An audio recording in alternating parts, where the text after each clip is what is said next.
in terms of how is the Kenya shilling performing against other world currencies. Well, last week we did see the Kenya shilling retained a very steady pace of about 100 shillings to the dollar. Let's take a quick look at the numbers. You shall be seeing them shortly on the screen. Well, the numbers are there. Well, the Kenya shilling is trading at 100.09 cents, buying, selling at 100.29 cents.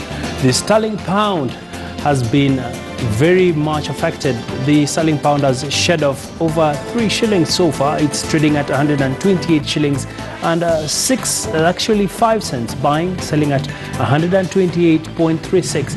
Many analysts say this is perhaps linked to what's happening with the Brexit matter that has seen the United Kingdom face some very interesting dynamisms around the global trade landscape.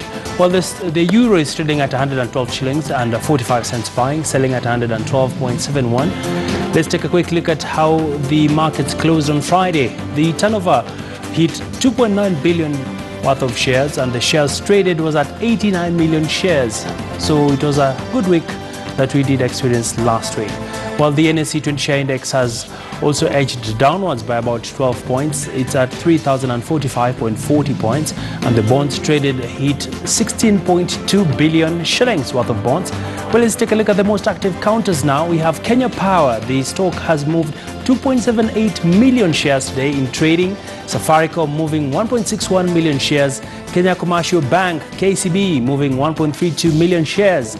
And lastly that is the beverage and alcoholics manufacturer East Africa Breweries, moving 1.13 million shares. Quite some active stocks there, as you can see. Let's take a look at the winning counters now. We have Bamburi Cement. The stock has moved up by 5.86% and the valuation of 140 shillings. Well, indeed, Bamburi seems to be making some good turnarounds there. Fahari Irite up by 4.98% with a valuation of 10 shillings and 55 cents. Britam Holdings, this particular stock is one worth watching out for because it recently issued a profit warning, but we're still seeing it's continuing with its winning streak despite this negative sentiment around the stock. The stock is up 4.84%, and Kenya Reinsurance closing off, it's up 4.55% with a valuation of 14 shillings and 95 cents. Let's wrap up with the losing counters now. TransCentury Limited, the stock is down 4.55%.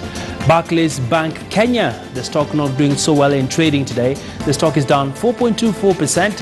We have Kabasi also down 3.88%. East Africa Cables is not doing so well. It's down by 3.13%. Well, that's a quick look at your money this afternoon.